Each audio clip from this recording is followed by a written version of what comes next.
Madame, Monsieur, bonsoir. Merci de nous rejoindre dans cette émission spéciale que l'on va consacrer aux médias africains. Sont-ils à la hauteur des défis actuels? La question est posée ce soir. Face à la concurrence des mastodontes médiatiques étrangers, désinformation, financement et gap numérique, narratif africain, parfois confronté à la censure et incapacité de produire un journalisme critique et crédible, la diversification et la floraison du système médiatique africain ne contribuent que de manière limitée à offrir une perception positive du continent et se défaire des stéréotypes ainsi que des images à connotation péjorative.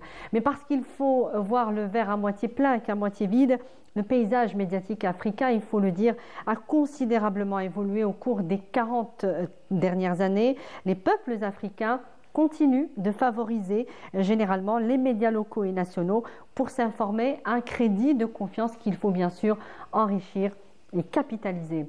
Nous avons l'honneur ce soir de recevoir M. Mactar Sylla, journaliste de formation, enseignant universitaire. Vous êtes PDG du groupe Label Média Plus, sénégalais et panafricain. Et vous avez dirigé beaucoup de médias, d'autres groupes médiatiques africains et étrangers. Bonsoir, merci beaucoup d'avoir accepté notre invitation. Bonsoir Samia, c'est un plaisir de vous retrouver ici, après des participations quelquefois sur Zoom, de vous voir personnellement, mais également de retrouver mon ami et frère Zine. Oui, évidemment, est avec nous ce soir Zine Sharfawi, notre consultant, le consultant de l'émission. Bonsoir Zine. Bonsoir Samia, bonsoir Mactar. Je suis très heureux également que tu sois avec nous aujourd'hui sur le plateau pour pouvoir débattre du métier que nous aimons, du métier commun que nous avons, à savoir le journalisme et la presse. Et les téléspectateurs vont comprendre pourquoi nous sommes si heureux d'accueillir M. Mactar Sylla. Un optimiste, un panafricain optimiste, on peut vous résumer un peu comme ça, mais pas un optimiste béat, j'ai envie de dire, mais un optimiste réaliste et qui croit en l'Afrique et à son potentiel. Alors je vais vous poser une première question concernant les médias africains. Pourquoi, selon vous, malgré la mutation de ce paysage médiatique africain et l'émergence de plusieurs générations de professionnels de médias compétents, le continent n'arrive pas à ériger un modèle médiatique crédible et performant? Une information crédible et vérifiable est généralement mieux acceptée par les Africains lorsqu'elle parvient ou elle vient de médias étrangers que de médias africains. Pour quelles raisons? Je pense qu'il y a plusieurs facteurs qui interviennent. D'abord, d'un point de vue historique, quand on voit la naissance un peu des médias africains de manière générale, qui ont été effectivement mis en place par les colonisateurs, avec un monopole dès le départ. La télévision n'était pas là également dès le départ. Certains pays africains ont eu la télévision assez tardivement, avec une radio qui était pratiquement, à l'époque, on dit la voix de son maître. Donc, malgré l'existence de professionnels vraiment de grande qualité. Et l'objectif était, comme le dit le triptyque, éduquer, informer, éduquer et distraire. Ensuite, il s'est trouvé que nous avons été des consommateurs plutôt que des producteurs et des participants, on prenait le fil des agences internationales, on diffusait les telenovelas et d'autres produits tout à fait extérieurs au continent qui aujourd'hui ont eu un impact au niveau des populations, des habitudes de consommation et tout. Donc, de la même manière que les pays ont été dominés politiquement, ces dominations politiques avaient ces prolongements au niveau des médias. Donc, tout cela, effectivement, explique que, voilà, il a fallu à un moment opérer des changements, opérer des mutations, avec l'arrivée de nouveaux acteurs, de nouvelles générations, de gens qui ont été formés, comme vous, comme nous tous, voilà, qui ne nourrissaient aucun complexe et qui en voulaient. L'autre facteur également, c'est le cadre juridique global, ce que j'appelle l'architecture normative.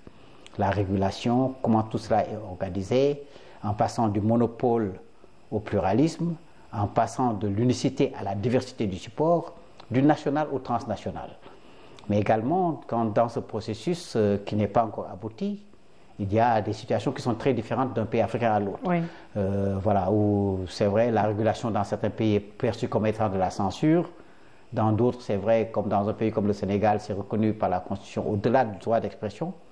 La liberté de presse en tant que telle est consacrée dans la Constitution. mais également avec des garde-fous. Un certain nombre donc de... Ensuite, je pense qu'aujourd'hui, donc, dans la situation actuelle, vous savez, il y a quelques années, j'écrivais, en 1994, j'ai sorti un livre qui s'appelait Le paria du village planétaire, et le sous-titre, c'était l'Afrique à l'heure de la télévision mondiale, où l'Afrique était tout à fait absente. Aujourd'hui, il y a une profusion, pratiquement des centaines, pour ne pas dire des milliers de chaînes, entre guillemets, parce qu'il y a des chaînes qui se font dans une chambre, qui sont aujourd'hui sur le satellite ou sur tous les supports. Est-ce que nous avons rattrapé pour autant ce gap médiatique, selon vous? En termes de volume, tout ça, dans certains pays, cela a été fait. Mais jusqu'à présent, ça persiste. Je dis, nous ne sommes pas encore arrivés véritablement à prendre notre destin médiatique en main. C'est exactement. À dire qu'aujourd'hui, on ne peut pas, avec tout ce que l'Afrique a en termes de ressources, à tout point de vue, notamment le capital humain, y compris dans ce domaine médiatique, en être réduit à un stade où nous en sommes aujourd'hui. Donc je dis qu'il faut des initiatives fortes, porteuses, qui agrègent effectivement les compétences, qui unissent les Africains. Et vous savez, l'unité africaine, l'intégration, c'est quelquefois de manière, on le dit de manière très dogmatique, très superstructurelle, mais je crois fondamentalement que les médias ont un rôle extraordinaire à jouer en termes, j'allais dire, de capacité d'amplification, de meilleure connaissance des gens, dans les travers des documentaires, des productions que nous ferons pour rapprocher les peuples et les continents et lever les tabous. Mais également, on est en face aussi d'acteurs internationaux qui ont leur propre agenda, qui sont sur nos territoires, dans un pays comme le Sénégal, dans d'autres pays africains, qui vont même dans les villages les plus reculés en s'adressant aux populations dans les langues locales. Alors nous, qu'est-ce que nous faisons? Est-ce que nous appliquons la réciprocité? Est-ce que nous avons une véritable stratégie pour dire aujourd'hui, je vous donne une fréquence dans mon pays, je prends une fréquence chez vous? Aujourd'hui, la DAB le permet, partout en Europe. Pourquoi Africa FM n'est pas dans la DAB en Europe? Ainsi de suite, ainsi de suite. Voilà un peu, je pense, un ensemble de problématiques qui aujourd'hui se posent. Il faut de la volonté politique. Il faut que les professionnels, effectivement, aussi s'affirment et s'organisent davantage. Mais il faut également que les populations qui ont été réduites à consommer certains produits, quelquefois ersatz de seconde zone, soient véritablement arc-boutées sur les productions locales. Oui, alors justement, à ce niveau-là, est-ce que selon vous, le discours médiatique africain ou le narratif médiatique africain est suffisamment crédible aujourd'hui? Évidemment que tous les pays africains ne se ressemblent pas, mais tout de même, il y a aussi ce manque de ressources financières. Tous les pays africains n'ont pas mis les mêmes financements, les mêmes ressources financières pour développer leur paysage médiatique. Mais concernant le discours médiatique, est-ce que parfois, lorsqu'il est trop dépendant d'une autorité étatique ou d'une autre, il tombe justement dans... Ça pose problème, effectivement, selon qu'on soit. Moi, le fait d'avoir navigué entre le public national, international et le privé me permet d'avoir vraiment ce recul et de se rendre compte qu'on est dans deux mondes tout à fait différents. On a toute une latitude aujourd'hui en tant que privé, même si je me conforme à la loi, il y a des choses, des secrets de défense, certaines choses sur lesquelles je n'irai pas, mais je pense que mes journalistes ont une plus grande liberté. Quand j'ai dirigé la radio-diffusion-télévision du Sénégal, et peut-être c'est une raison pour laquelle d'ailleurs j'ai été viré à un moment, il y avait une liberté totale en disant je vous fais confiance, c'est la responsabilité des faits vrais, justes, mais vous commentez tout. Vous savez, à l'époque, pour une petite anecdote, nous sommes allés faire ce qu'on appelait des VST, vendredi, samedi, dimanche, que je faisais par chaque région à tour de rôle une fois par mois. On est allé dans la région de Kaolack et à l'époque, il y a des paysans qui ont dit qu'il y avait des bons impayés. Des bons impayés parce que lors de la récolte de l'arachide, le ministère de l'Agriculture, donc, au lieu de leur donner l'argent, on leur donnait des bons sur lesquels on devait les payer après. Ils ont fait un reportage, ils ont sorti des bons et tout. Le chef d'État à l'époque, puisque je n'avais pas de ministre de tutelle, donc m'appelle et me dit, le président Wade, où est-ce que tu as vu ces bons? Il paraît que tu, etc., vraiment dans une colère. Tout. Je dis oui, les bons existent. Il dit, oui, il faut me les amener. Je dis, oui, il faut demander au service. Vous avez des services de renseignement, vous avez le gouverneur, vous avez les autorités, demandez-leur. Il dit, non, c'est une trouvaille, c'est une intervention du directeur général de la RTS que j'étais. Mais quelques mois après, quand je suis parti, lors de la déclaration de politique générale du Premier ministre, il a déclaré qu'il y avait 18 milliards de bons impayés. Donc, ça fait cette latitude-là. Parce que également, ça dépend également de la responsabilité que vous-même, en tant que chef d'entreprise, vous prenez pour donner cette liberté, mais c'est une liberté dans la confiance, dans la responsabilité. Je pense que cela est fondamental. On a également, je vais dire, plusieurs schémas qui sont des schémas tout à fait différents. Aujourd'hui, on a beaucoup de gens qui sont dans la profession. Je ne sais pas si en Algérie c'est le cas, mais au Sénégal, 600 et quelques médias ont été identifiés. Dans ces 600 et quelques médias, si vous prenez la population, les nombres de demandes de cartes de presse qui ont été faites, vous avez peut-être plus de la moitié qui n'ont jamais fait d'école de journalisme, qui n'ont aucun niveau, il y a des gens qui ne savent même pas écrire leur nom, qui se disent qu'ils sont des spécialistes, qui sont sur les plateaux de télévision, qui se disent qu'ils sont chroniqueurs. Moi, je les appelle des tautologues, qui savent tout de tout. Vous parlez de santé, ils en savent plus et mieux que le professeur de médecine. Alors, vous appelez à une forme d'assainissement absolument. Mais comment? De professionnalisation. C'est très compliqué aujourd'hui. Au Sénégal, il y a aujourd'hui des règles très fortes. Donc, parmi les médias, on peut dire que c'est 40%, 35 et 40% qui ont été reconnus, qui ont rempli les critères, qu'on sache quel média, qui sont les actionnaires, toutes les informations administratives, est-ce qu'ils ont des cahiers de charges qui ont été signés avec l'autorité de régulation, etc.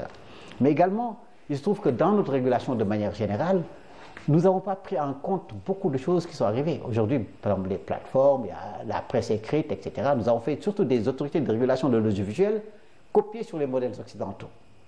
Aujourd'hui, nous, au Sénégal, nous allons vers une autorité de régulation des médias et de la publicité, des médias dans leur ensemble. Donc, c'est toutes ces choses-là, effectivement, qui décrédibilisent quelquefois. Lorsque vous avez des gens qui ne sont pas formés, qui ne sont pas des acteurs, qui viennent pour dire, j'allais dire, ils n'ont aucune capacité d'analyse, qui sont également dans des agendas politiques et quelquefois financés par des politiques. Ça, c'est mondial. Oui, on voit par exemple dans les médias français. Oui, mais ça prend une proportion. Qui sont d'ailleurs de moins en moins crédibles pour cette raison. Voilà, pour cette raison. Et ça prend une proportion extraordinaire. Exact. Donc, qu'est-ce qu'il faut faire? Moi, je pense qu'il faut réguler. La régulation, ce n'est pas seulement prendre la cravache et le taper. C'est mettre un cadre qui harmonise, qui donne des règles du jeu, comme dans la circulation, s'arrêter au feu rouge, ne pas les excès de vitesse et tout, qui organise le secteur de manière professionnelle, mais accompagner le secteur. Et l'autre chose également, les gens parlent de quatrième fois, les médias doivent être perçus pas seulement, c'est un outil d'accompagnement, un catalyseur, mais également comme un secteur économique. Quand on est dans le public, ils aident tous les autres secteurs à se développer. Mais également, les médias, lorsqu'ils sont dans le privé, etc., doivent être véritablement des secteurs rentables, qui embauchent des gens, qui offrent des perspectives, qui peuvent véritablement produire de la plus-value et être un secteur économique comme tous les autres. Et certains pays africains le démontrent aujourd'hui. Lesquels, par exemple? Un pays comme le Nigeria, par exemple. Bon, vous avez tantôt parlé de l'Afrique du Sud, sans doute. La Côte d'Ivoire, vous l'avez, la Côte d'Ivoire, où n'est pas n'importe qui, ils ont fixé des règles. Il y a 4 chaînes au total. Au Sénégal, il y a 30 et quelques chaînes, dont peut-être 17 quelque chose reconnu. Dans un marché étriqué, où la publicité n'est pas élastique, ce n'est pas viable. Et la question également que vous avez abordée de la viabilité économique des médias, elle est essentielle. Oui. Mais pour cela, il faut absolument des règles du jeu. Il faut réguler. Parce que les gens qui sont sur TikTok, qui sont sur les autres plateformes, etc., n'ont pas les mêmes contraintes que vous. Vous ne pouvez pas diffuser, mettre n'importe quelle publicité. Eux se permettent de faire tout et n'importe quoi. Parce que la concurrence est extrêmement rude, effectivement. Absolument. Zine Chafari. Avant de commencer, avant de vous adresser mes questions, j'aimerais d'abord vous féliciter d'abord pour le prestigieux prix que vous avez obtenu le 10 juillet dernier en Côte d'Ivoire, le Lifetime Achievement Award. Alors ce prix consacre et célèbre une vision cohérente, exigeante et profondément engagée pour une Afrique médiatique souveraine. C'est l'un de c'est votre cheval de bataille, une Afrique médiatique souveraine. Je vous félicite aussi pour le succès que vient d'enregistrer votre initiative, le lancement du salon de Dakar des médias, le CIMAO. Et donc c'est un salon qui a vu la participation de plusieurs milliers de journalistes, de plusieurs centaines d'entreprises de presse. Donc, longue vie à ce salon et on souhaite... On en reparlera, Zine. Oui, on en reparlera après. Et on souhaite que ces initiatives soient nombreuses, se multiplient en Afrique. Alors, monsieur Sylla, vous avez dirigé plusieurs grands médias africains et internationaux. Vous venez de faire un tour d'horizon de ce qu'est la presse aujourd'hui. Comment décririez-vous aujourd'hui l'état général de la presse africaine ? Et si vous deviez dresser un portrait du paysage médiatique africain en 2025, quels en seraient selon vous les traits dominants? Je vous pose la question parce que la presse a connu un âge d'or durant les années 2000. Et là, on a l'impression qu'elle accuse un peu le coup. Voilà. Elle est plurielle, incontestablement. Oui. Elle est diversifiée, incontestablement, mais elle est en crise. Elle est en crise de crédibilité, vous l'avez dit un peu, parce que voilà, les acteurs sont multipliés. Oui. Certains ont fait, j'allais dire, effraction donc, dans le secteur. Également, elle est en crise parce que les législations, les lois qui concernent les médias n'ont pas évolué avec le développement des technologies et les mutations qui sont opérées dans le secteur. Oui. Donc ça, c'est le second point dans la difficulté. L'autre chose également, c'est la question aujourd'hui de la formation. Parce que très souvent, nous avons eu dans nos établissements des gens qui ont été là pendant très longtemps, qui ont sans doute eu du mérite, mais qu'il y a une très forte résistance, notamment dans le service public. Lorsque vous voulez introduire les nouvelles technologies, etc., si vous n'y allez pas avec pédagogie, vous vous heurtez à un mur de résistance qui font qu'effectivement les gens... Il y a également la question fondamentale également du financement des médias. Oui. Ça, vraiment, c'est également un de mes chevaux de bataille, parce que j'ai également eu le privilège de présider les assises des médias du Sénégal, le comité scientifique, pendant près de 2 ans, qui a abouti à un document que je vous partagerai, qui a fait vraiment le diagnostic de tous les secteurs et qui a fait un ensemble de propositions jusqu'aux textes qui doivent être qu'on a pu écrire. Et ça, je pense qu'effectivement, c'est quelque chose de fondamental, de veiller véritablement à une régulation qui soit aujourd'hui rénovée, renouvelée, adaptée et qui se projette, qui règle non pas des problèmes d'aujourd'hui uniquement, mais qui se projette sur les 20 et 30 prochaines années. Nous savons qu'il y a l'intelligence artificielle, il y a un certain nombre de développements, des études existent, nous savons où est-ce que ça va aller. À 90%, ce sera de cette manière-là. Donc il faut anticiper. Au-delà du règlement de questions ponctuelles, il faut véritablement... Mais la question du financement, elle est fondamentale. D'abord le financement public. Justement, par rapport à cette question du financement, on a l'impression qu'il y a deux modèles en concurrence. Alors, il y a le modèle libéral qui voudrait que les entreprises de presse privée trouvent elles-mêmes le meilleur modèle pour se financer. Mais il y a aussi un modèle que l'on retrouve dans certains pays africains et même dans certains pays européens. Certains médias privés sont financés aussi ou sont aidés par l'État. Parce qu'on part du principe que d'abord le droit à l'information est un droit constitutionnel et comme vous le disiez en début d'émission, la presse est aussi un outil qui permet d'accompagner le développement des pays. Donc il faudrait aussi que les États prennent conscience aussi de cet aspect-là et qu'ils mettent aussi un peu la main à la pâte, vous ne pensez pas voilà, moi je dis pas un peu, qu'ils mettent beaucoup la main à la pâte. Comme je vous ai dit lors de ces assises, moi, je suis le chantre du 1% du budget national aux médias. Oui. Et j'ai expliqué pourquoi il faudrait le faire, parce que pour moi c'est fondamental. Oui. Il faut d'abord financer le service public correctement. Oui. Parce que si le service public n'est pas financé correctement, à partir de ses missions, de ses cahiers de charges, le service public va chercher dans la même corbeille que le privé, donc dans la publicité, etc. Oui. Ce qui peut avoir également des incidences du point de vue éditorial, du point de vue de son autonomie, de son objectivité, etc. Oui. Parce que lorsque vous avez des bailleurs de fonds qui vous financent plus que l'État, vous êtes redevable de qui? Donc, de la même manière qu'on vote lors du vote des lois de finances, on vote pour la santé, pour l'éducation, pour les autres secteurs, pour les médias, je pense qu'il faut le faire. Et moi, je dis si on met 1% en Afrique des budgets nationaux aux médias, dans 5-10 ans, le paysage médiatique africain sera transformé fondamentalement. Maintenant, par rapport au secteur privé, lorsqu'il y a une absence de régulation, où il y a des francs-tireurs, des gens qui ne sont soumis à aucune loi, qui viennent, qui dérégulent le marché parce que, voilà, la publicité coûte 100, ils peuvent vous la donner à 10, ainsi de suite, ainsi de suite, ça fragilise un peu le secteur. Mais également dans le secteur privé, ce n'est pas parce qu'on est du privé qu'on ne fait pas du service public. Moi, je fais du service public au quotidien. Lorsqu'il y a absolument. Lorsqu'il y a un discours du chef de l'État que je diffuse, lorsqu'il y a la fête nationale que je la diffuse en intégralité pendant 4 heures de temps, l'électricité, le personnel que je mobilise, etc., c'est de l'argent, il n'y a pas un franc qui rentre. Donc, dans nos cahiers de charges, il y a un certain nombre d'obligations de production locale, de production nationale. Je recrute des jeunes, je recrute des gens, je suis un employeur. Donc, de ce point de vue, je pense qu'il faut un accompagnement. Au Sénégal, nous avons un fonds d'appui pour le développement de la presse, il y a 2 fonds aujourd'hui, qui ont été substantiellement relevés. Donc l'objectif est d'arriver à 4 milliards de francs CFA. Donc voilà, avec des critères, avec une plateforme qui a été mise en ligne, où il faut répondre à un certain nombre de critères, etc. Une partie peut aider effectivement, mais d'autres parties également peuvent servir au développement. Par exemple, moi, dans la digitalisation, lorsque la plateforme sera en ligne, je vais mettre un accent particulier sur la digitalisation. Je le fais déjà, par exemple, voilà, Marie Finale, elle peut fonctionner sans, une fois que la personne qui vient, qui met les éléments, le met, elle peut fonctionner sans personne. Mais M. Maktar, là, je ne vais pas monopoliser la parole, mais il y a une question qui me semble fondamentale. Vous vous reconnaissez que la presse africaine, dans sa grande majorité, est en crise.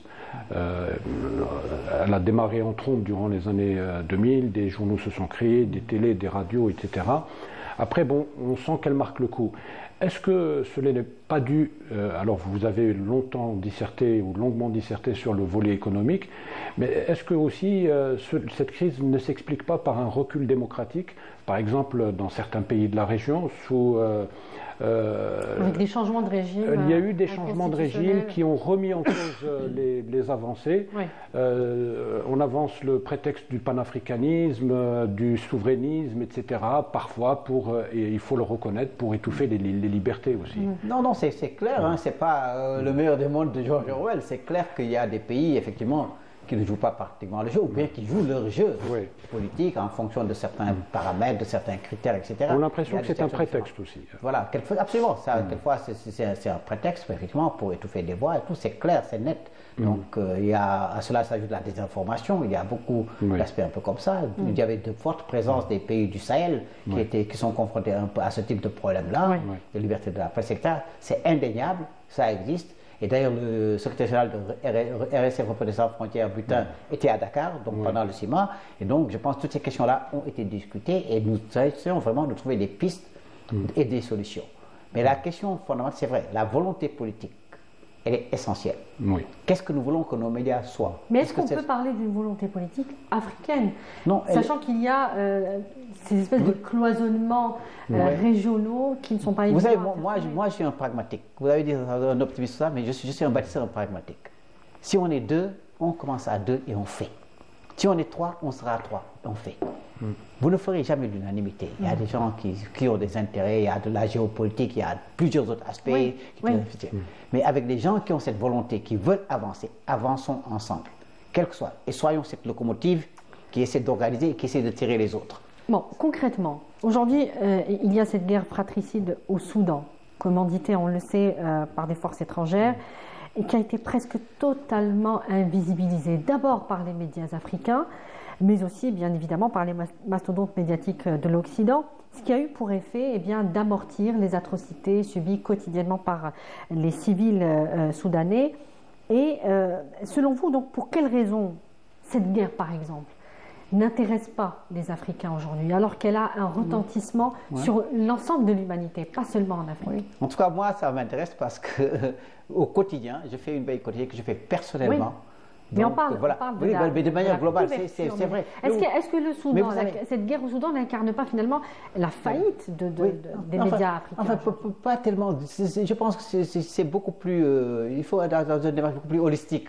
Parce qu'aujourd'hui, quelles sont les sources des médias africains? Oui, il n'y a pas d'accès, effectivement, de journalistes sur place. La majorité, 99%, ce sont les agences internationales qui vous montrent là où il faut regarder, qui vous donnent les histoires. Pourquoi les Africains ne sont pas au Soudan? Oui, excellente question. Ils vont vous dire, il y en a qui vont vous dire c'est des questions de sécurité, d'autres vous diront c'est des questions de moyens, etc., etc. Donc c'est ça, et c'est une interpellation. Je pense que vous dites, c'est vraiment, ça doit être une interpellation pour l'ensemble des Africains.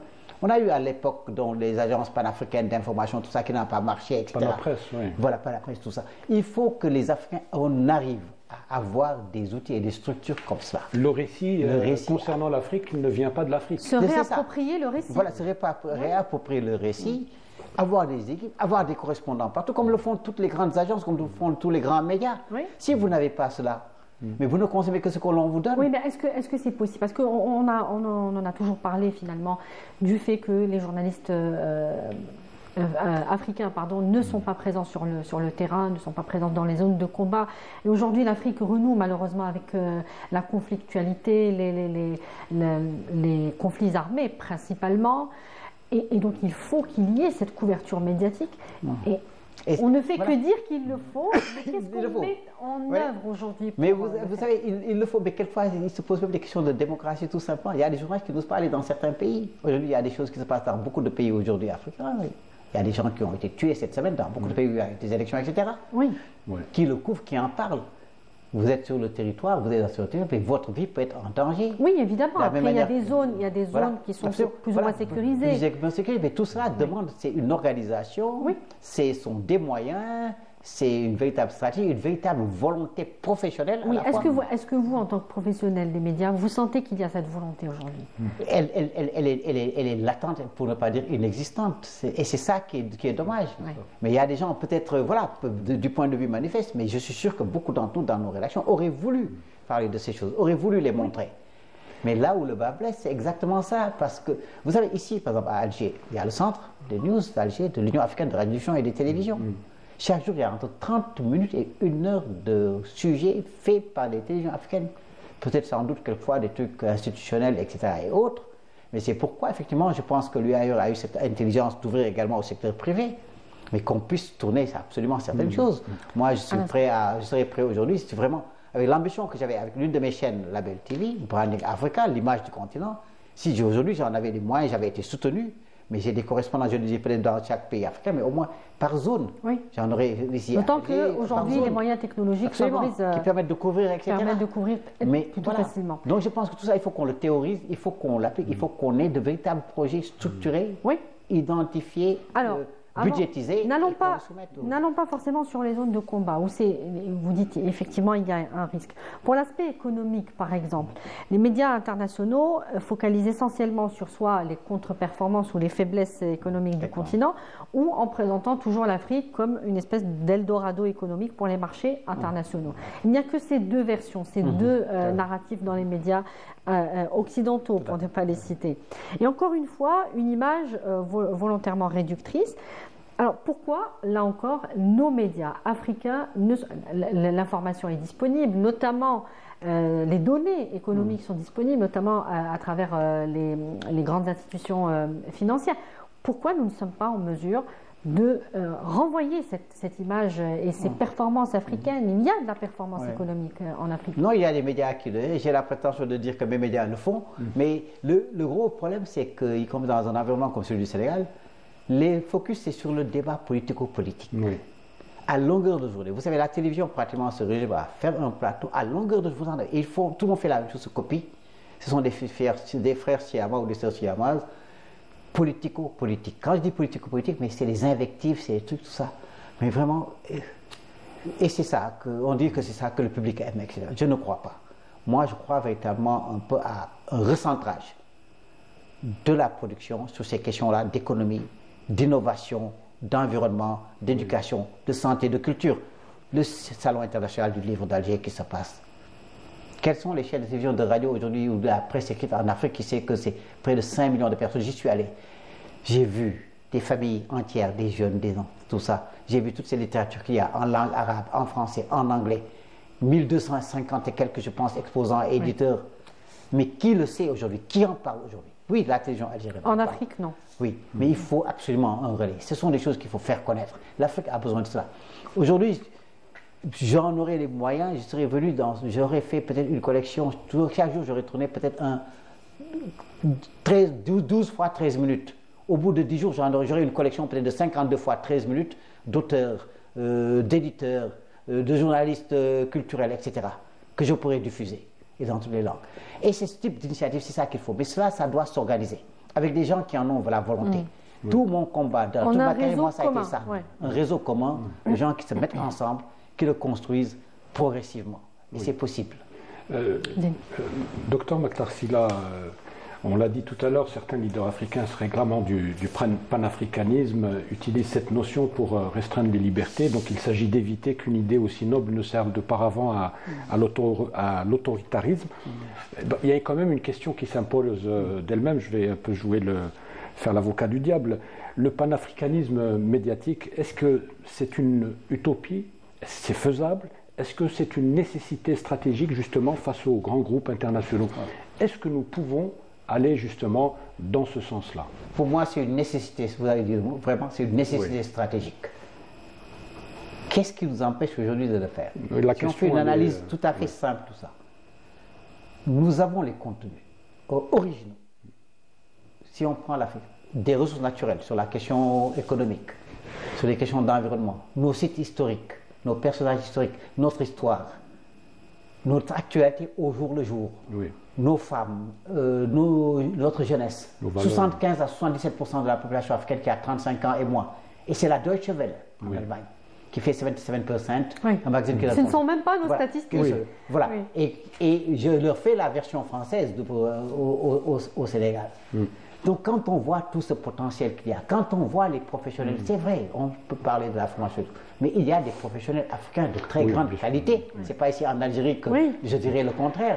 Vous en êtes la preuve. Vous en êtes également des preuves. Donc, si déjà nous, dans ce studio, avec certains gens qui étaient au CIMA à Dakar, au Salon des médias, les gens comme Alain Foucault, Christian de Sakueno, qui fait Top FM Congo en RDC, plus de 40 millions d'auditeurs, Africa ici, est-ce que nous pouvons déjà un petit noyau nous mettre ensemble et avancer sur les choses? Mais justement, puisque vous répondez par l'affirmative, autre question qui s'impose d'elle-même, si vous deviez justement concrétiser le projet dont vous parlez, si vous deviez donner une feuille de route pour les médias africains à l'horizon 2030, quelles seraient les priorités par lesquelles, quelles seraient les priorités absolues? Par quoi faudrait-il commencer? Moi, je pense déjà ce qu'on fait dès à présent qui est le plus facile, c'est une chaîne toute info panafricaine. Les infos du continent, c'est vrai, dans son ensemble, dans les 4 langues principales, le français, l'arabe, l'anglais et le portugais. Mais également que cette chaîne puisse aller à l'assaut d'autres territoires. Et de dire, vous demandez une fréquence dans nos pays, vous êtes dans la TNT sur nos pays, etc., la réciprocité s'applique. À l'extérieur du continent. À l'extérieur du continent. Également, que les Africains, on ne va pas se recouvrir et vivre en autarcie, que nous nous prononcions sur les choses qui se passent à travers le monde de la même manière que eux, de manière négative, se prononcent. Pas pour faire la même chose qu'eux. Il faudrait que les Africains se mettent d'accord sur le récit à diffuser. Absolument. Ce qui n'est pas encore tout à fait le cas. Mais là, avec des professionnels et dans un conseil de coopération et un conseil de rédaction, un conseil éditorial, un comité éditorial, etc., les mécanismes existent qui peuvent permettre de faire se mettre en place. Si on arrive à faire ça. Ensuite, au-delà de la chaîne info, moi je suis pour qu'on aille faire des chaînes thématiques. La chaîne sport. Aujourd'hui, avec les Africains, des Mahrez, Mahrez parle à Sadio Mané, parle à quelqu'un d'autre, mais vous ne croyez pas qu'ils peuvent, en une semaine, lever des fonds qui permettent non seulement d'avoir une chaîne multisport africaine, mais être les acquéreurs des droits de diffusion. On était au Rwanda il y a 4-5 ans. Le président Kagame est venu et nous a fait le privilège de s'échanger pendant 2 heures de temps, en faisant venir à l'époque le président de la CAF, Ahmed Ahmad, et lui disant, mais pourquoi les événements africains sportifs, notamment la CAN, vous le donnez à des gens à l'extérieur du continent? Est-ce qu'il y a un événement international qu'un Africain ou une entité africaine dont cette entité africaine détient les droits? Il n'y en a pas. Donc il dit le problème, et vous avez payé chacun 1,5 million de dollars, 2 millions d'euros. Donc le problème, ce n'est pas l'argent. Le problème, c'est à nous autres Africains d'être conscients de notre possibilité de nous réunir et d'y aller ensemble. Parce que lorsque 18 pays africains payent chacun 1,5 million de dollars, c'est beaucoup. Vous pouvez acquérir des droits. Donc, on peut faire également une chaîne thématique pour les femmes, on peut faire une chaîne éducative, ainsi de suite, en tenant compte des choses. Avoir ces chaînes thématiques, c'est quoi l'avantage? C'est d'avoir 15-20 chaînes thématiques qui sont partout dans le monde, en appliquant encore une fois l'idée de la réciprocité. De la réciprocité, Combien de chaînes nous avons dans nos canaux ici aujourd'hui? C'est des centaines, des milliers. Il faut faire exactement la même chose. On peut vendre notre tourisme, on peut vendre notre environnement, on peut vendre notre savoir-faire, on peut notre économie. C'est notre économie. La langue n'est plus une barrière. Une fois que vous avez un programme, vous pouvez le mettre avec l'intelligence artificielle ou d'autres techniques, vous pouvez le mettre dans n'importe quelle langue que vous voulez. Mais c'est ça, effectivement, cette interpellation-là. Donc il faut commencer. Moi, je dis qu'il faut avoir un noyau dur, un réseau de gens qui y croient, qui se mettent ensemble et qui permettent d'avancer et de le faire progressivement. Alors, en attendant que ce réseau se mette en place, nous, les Africains, ou les médias africains aussi, sont confrontés à ce qu'on appelle les programmes de désinformation et qui ne sont pas orchestrés uniquement par des parties étrangères, mais qui sont en tout cas extrêmement présents et qui sont malveillants, évidemment. Alors, comment faire face à ce phénomène? Comment s'organiser à notre niveau pour faire barrage à ce type de programme? Il y a beaucoup d'initiatives qui sont en cours, qui se font, notamment de formation de journalistes pour lutter contre les fake et false news. Donc, y compris même, par exemple, je prends l'exemple du Soleil au niveau du Sénégal, qui est un truc digital, où ils ont une rubrique quotidienne. Tout ce qui est Folk News, tout de suite, il y a des alertes qui se font, donc faites ce dispositif-là, de formation de journalistes qui s'occupent de ça.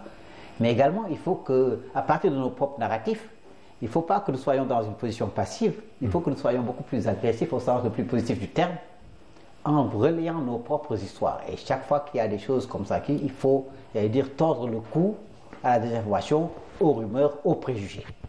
Nous en avons les capacités parce que nous avons des analystes dans tous les domaines, même si ce n'est pas uniquement des journalistes. Mais il y a des gens qui peuvent être des consultants, etc. L'Afrique a vraiment de la science infuse à profusion. Donc, je pense Mais elle est visée. Elle est visée, nous sommes d'accord, par ces narratifs malveillants et qui, comme je disais, qui ne sont pas forcément, qui ne viennent pas forcément de l'étranger. Il y a aussi des acteurs locaux. Des relais, absolument. Ils ont des relais. Exactement. Et les relais, l'une des manières de les combattre, c'est à travers la régulation. Oui, là c'est la régulation à ce moment-là. À travers la régulation, avec des structures de régulation bien dotées qui peuvent examiner tout le spectre donc, médiatique et prendre des mesures qui s'imposent chaque fois que c'est nécessaire. Et je pense que c'est cela. Nous ne pouvons pas vraiment, il ne faut pas être dans une attitude de timidité, de dire voilà, le jeu est joué. Non, les dés sont jetés, mais les gagnants, on ne le sait pas encore. Donc l'Afrique, je pense, pour moi, l'Afrique, ça doit être la gagnante. Alors, il y a aussi le défi donc, de la démocratisation numérique, qui paraît difficile en Afrique, tant on sait les disparités dans un même pays, parfois entre l'urbain et le rural, et évidemment entre les autres pays africains. C'est un pari. C'est vrai, mais c'est un pari qui peut être tenu, vous savez, parce qu'aujourd'hui, quand on prend l'introduction du smartphone en Afrique, je ne sais pas les chiffres, aujourd'hui ça doit avoir autour de plus de 1,5 milliard d'abonnés. C'est-à-dire que toute l'Afrique est connectée pratiquement. Pratiquement connectée. C'est vrai, il y a des zones encore non couvertes qu'on appelle des zones silencieuses et tout, pour arriver à l'accès universel et tout. Mais également, l'une des questions dans ce domaine, c'est le coût. Les coûts sont relativement élevés. Aujourd'hui, voilà, vous avez des coûts qui sont sans commune mesure, qui sont beaucoup plus abordables en Europe, qui a un revenu beaucoup plus important qu'en Afrique. Il y a des pays africains qui payent beaucoup plus cher qu'en Europe, etc. Donc, ce sont des choses qu'il faut absolument revoir. Également, moi, je suis partisan que dans tous les espaces publics, les hôpitaux, les écoles, les gares, vraiment les espaces publics, les centres commerciaux, qu'il y ait l'accès gratuit à l'Internet, etc. Et l'Internet, on doit pouvoir vraiment l'utiliser. Vous savez également, pour notre expérience, comme j'ai eu dans une partie de ma vie, j'ai vécu au Kenya, après World Space où j'ai dirigé Africa Online, c'est au Kenya qu'est née la monnaie mobile. Ça a beaucoup de raisons. La mobile money est née au Kenya. Et au Kenya, c'était pour résoudre des problèmes, j'allais dire, pratiquement familiaux. Vous avez une tante qui a 2 ou 3 enfants scolarisés qui est là-bas dans le village, elle n'a pas de carte de crédit, elle n'a pas de compte bancaire. La poste, ça peut mettre 1 mois avant d'arriver. Vous faites comment pour payer? C'est pour résoudre ces questions que le mobile money est né au Kenya. Donc c'est donc nous avons la capacité de la nécessité que ça vient. Et je fais une veille quotidienne, combien d'applications tous les jours sont faites par les jeunes africains? Je crois fondamentalement à notre capacité de relever ces défis. Il y a des projets qui ont tenté de relever ces défis. Maktar Sylla, on a des projets panafricains comme Africa 24, comme Africa Channel, ont vu le jour il y a quelques années, mais qui n'ont pas pu s'imposer sur la durée. Pourquoi des expériences aussi belles, aussi intéressantes n'ont pas pu aboutir? C'est justement le rêve dont vous ne faisiez qu'à là maintenant. Voilà, moi c'est ce que j'essaie de faire.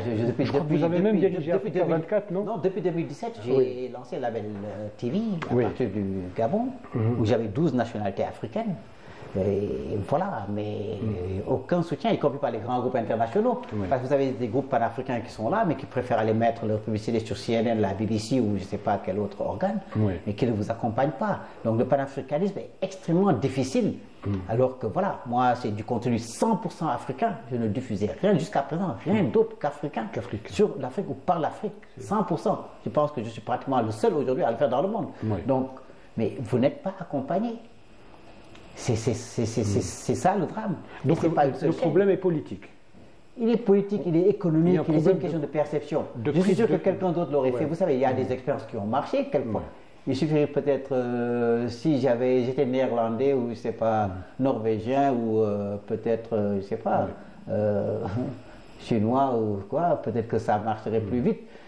Donc c'est ça, il y a ce complexe également et ce manque, j'allais dire, je n'arrive pas à dire que, comme dirait du monde, que l'Afrique refuse le développement, mais nous n'avons pas la culture des champions. Je peux vous poser une question franche et directe. Oui. Est-ce que certains dirigeants africains qui sont là depuis très très longtemps ne veulent pas de médias panafricains et de médias crédibles aussi? Est-ce que ces dirigeants-là, plutôt que d'aider les médias, ils préfèrent les combattre parce que ça pourrait certainement, les certainement, c'est ce que tu dis, ce que vous disiez tantôt, oui. Ceux qui se drapent du manteau du panafricanisme. Ou du néo-panafricanisme. Voilà, sans véritablement en être de véritables apôtres, oui. et qui sont vrais, qui ont leur propre agenda, qui n'ont rien à faire avec tout cela. C'est tout à fait vrai, c'est vrai. Le souverainisme médiatique en Afrique semble déranger encore.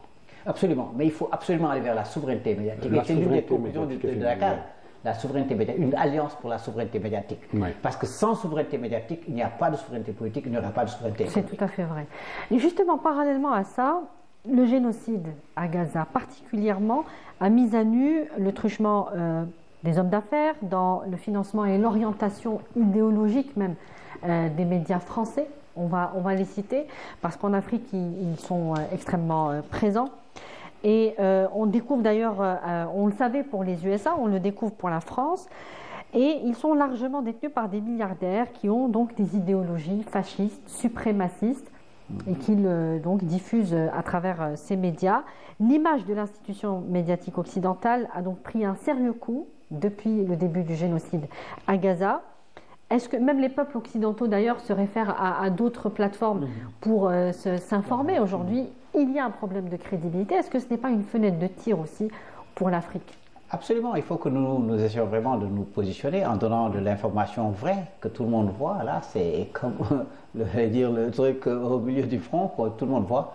Oui. Et effectivement, ça décrédibilise parce que lorsqu'il y a des réalités qui sont là, vécues, connues, irréfutables, et que vous passez à côté pour des objectifs qui sont des objectifs autres, vous vous décrédibilisez. Et tant mieux. Mais il faut absolument que nous puissions nous engouffrer, effectivement, comme vous dites, dans cette fenêtre, l'élargir, en faire un véritable levier. Parce que ce manque de crédibilité aujourd'hui des médias de l'Occident va durer quelques temps. Oui. Ce serait une belle occasion, oui, justement. Absolument. Et justement, il ne faut pas que nous tardions à donner les bonnes histoires, les bonnes versions, les bonnes analyses, en faisant intervenir les gens. Vous avez des Occidentaux qui, on le voit sur les réseaux sociaux, nous disent qu'ils regardent aujourd'hui, qu'ils diversifient en tout cas les médias sur lesquels ils s'informent, notamment les médias arabes, les médias africains, pour avoir la vraie. Ils ont compris qu'il y a manipulation, qu'il y a truchement aussi de financement. Absolument, même lors de l'épisode Iran-Israël, etc. C'est vrai, il y a eu tellement de choses tellement grosses et c'est carrément grossier. Tout à fait, voilà. Donc, absolument, je pense que vous avez tout à fait raison. Il faut que nous en ayons conscience et saisir un peu, j'allais dire, c'est le sens du même momentum, de l'opportunité au sens le plus positif. Oui, mais est-ce que, je vous repose la question, peut-être que je ne l'ai pas posée, est-ce que nous sommes capables de saisir ce momentum maintenant? Est-ce que vous voyez les moyens? Est-ce que vous voyez la volonté? Pourquoi pas? Ou est-ce que, non, pourquoi pas, oui. Mais est-ce que là, vous êtes en mesure d'affirmer que nous allons le faire? Il y a pas que nous pouvons, que nous allons. Il y a des Africains qui le font déjà. Qui le font, oui. Il y en a qui le font. Il y a des débats qui sont organisés, les gens le font. Il y en a qui le font, peut-être c'est insuffisamment connu. Parce qu'également, l'un des autres problèmes africains, c'est que chacun est dans son nationalisme étroit. Oui, mais c'est ça dont aujourd'hui, voilà, les gens n'ont pas accès. Moi, j'aimerais bien que vous soyez sur la TNT au Sénégal, au Burkina Faso, au Niger, ailleurs. Ça changerait la donne. On préfère aller mettre, je ne sais pas, je ne vais pas décider, d'autres chaînes qui vraiment, qui n'ont aucun impact, tout à fait déconnectées de nos réalités. C'est ça, il faudrait commencer par ça. Moi, si aujourd'hui j'étais en position de pouvoir décider, une fois que j'ai mis mes chaînes nationales qui sont reconnues, je mets toutes les chaînes africaines jusqu'au numéro 100 ou 200, et les autres viendront après. De la manière qu'ils le font en termes de numérotation et d'accessibilité. Et j'en ferai la promotion, que les gens aujourd'hui le sachent. Mais ça ne se fait pas, ce qui fait que chacun pense que ça se fait, mais il y a beaucoup de choses qui se font. Et c'est justement toutes ces choses qui se font, qui sont inconnues, qu'il faut agréger, les mettre ensemble. Et c'est le sens de faire des alliances. Le réseau, c'est immédiatement. D'ici 1 mois, 2 mois, ce réseau dont nous parlons, nous allons le mettre en place. Alors, justement, vous avez commencé par un peu le mettre en place à travers le CIMA, ce salon international des médias africains. Et vous avez eu une participation record. Bon, c'est une première édition, mais vous attendiez à autant de participants? Non, 3000 participants. franchement non, parce que c'était très très très difficile. On l'a fait vraiment, comme on disait, à partir de rien, avec beaucoup de détermination d'un comité de pilotage qui s'est vraiment, les gens se sont tenus bénévolement, voilà, pendant 15 mois. L'accouchement a été difficile, mais honnêtement, c'est pourquoi à la cérémonie, j'ai fondu en larmes parce que voilà, les gens me disent c'est pas possible, ça ne peut pas être tenu. Beaucoup de gens nous en avaient retournant jusqu'à 2 semaines avant. Il y a des gens qui me disaient non, c'est pas possible, il faut reporter, etc. Je dis non, on ne reporte pas, on va le faire. Mais également, ça a été réussi parce qu'il y a des Africains qui croient. Ce réseau dont je parle, il y a des gens qui sont venus. Je vous dis, le président de Top Congo, pour venir au Sénégal, il a quitté Kinshasa, il est allé à Bruxelles. De Bruxelles, il est venu à Dakar. Assez frais. Donc, pour montrer qu'il y a des gens qui y croient, je peux multiplier les exemples. Quelqu'un comme Alain Foucault, c'est un peu fâché en disant pourquoi il n'est pas venu, etc. Je peux est-ce que lui a... Non, il suffisait de lui dire, il vient. Donc, vous avez des gens comme ça. Nos amis d'Ifrica, c'est vrai, devaient venir également, mais comme je dis, l'Algérie était l'absent le plus présent. Parce que dans mon discours inaugural, j'ai parlé de la Jazair Media City, une initiative à saluer, qui peut être peut-être le creuset où effectivement cette Afrique médiatique nouvelle va se construire et se solidifier. Mais également, j'ai parlé du fonds qui a été mis en place pour les startups, non seulement d'Algérie, mais d'Afrique. Et tout cela, il faut le faire savoir. C'est vrai, vous le faites savoir peut-être à une petite échelle, etc. Et quand vous dites effectivement au niveau du narratif, je dis de ce point de vue, l'Algérie est timide. Il y a des choses, c'est vrai, c'est pas de faire comme King Kong de se taper le torse, mais il y a des choses, quand on les fait, il faut les faire savoir le plus largement possible. Parce que ce sont des opportunités qui sont données au continent, aux jeunes du continent. Et donc, voilà, il y a des initiatives qui se font. Il faut essayer donc qu'il y ait des gens qui essaient de les agréger, de les identifier, de les solidifier. Un pas à pas, comme disent les Japonais, step by step, vous y arriverez. Nous n'avons pas d'autre choix. L'Afrique est le continent du présent et du continent de l'avenir à tout point de vue. Est-ce que vous pensez une dernière question. Une dernière question. Est-ce que vous ne pensez pas que les Africains, en dehors des professionnels, ont une approche assez naïve de l'information? Tout à l'heure, Samia parlait des médias européens, par exemple, pas particulièrement français. Pratiquement, il n'y a pas un média français qui n'est pas adossé à un groupe. Donc, dès lors qu'on est adossé à un groupe économique, un groupe de pression, donc on devient un média de propagande. Et nous continuons à regarder certains médias européens qui sont des médias de propagande comme des médias neutres, alors que ce n'est pas du tout le cas. Est-ce que nous devrions peut-être maintenant, c'est le moment de changer notre appréciation? Absolument, nous devons reformater notre disque dur. Et cela commence par quelque chose de aussi simple que cela. Vous allez dans la plupart des aéroports africains. Quelles sont les chaînes qu'on diffuse? Ce n'est même pas les chaînes nationales locales. Oui, pas du tout. Ce sont des chaînes que je ne citerai pas, qui viennent d'ailleurs internationales. Vous avez vu un aéroport en Amérique, en Europe, où c'est des programmes de télévision ou africaines qui sont diffusés? Non. Donc c'est également, la régulation doit intervenir de ce point de vue.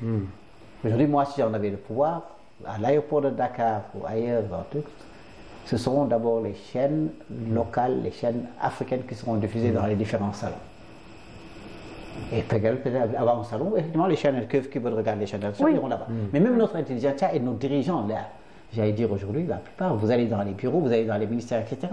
Ce sont les chaînes internationales qui les regardent. Bon, il y a aussi ce problème de packaging, on peut le dire.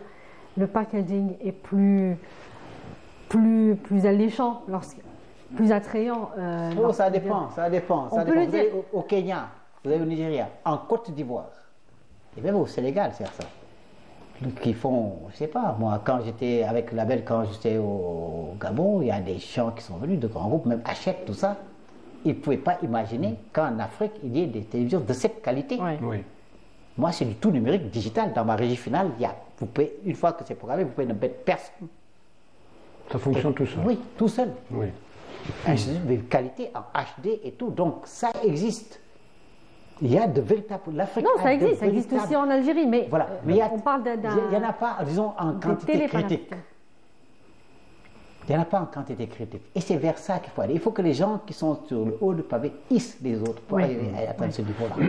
Et n'avoir aucun complexe. Maktar Sylla, les professionnels des médias en Afrique ne se rencontrent pas beaucoup à part l'initiative que vous avez lancée. On a parlé hors antenne du FILEP à Ouagadougou. Il n'y a pas beaucoup de rencontres de professionnels des médias en Afrique. Et c'est peut-être ça aussi qui empêche le lancement de dynamiques intéressantes. Absolument, que les gens se rencontrent, qu'ils échangent comme ce que nous avons pu faire à travers une émission comme ça, mais de manière plus longue, plus structurée, que des alliances puissent se créer et qu'on puisse vraiment développer des projets progressivement. Je crois que c'est indispensable.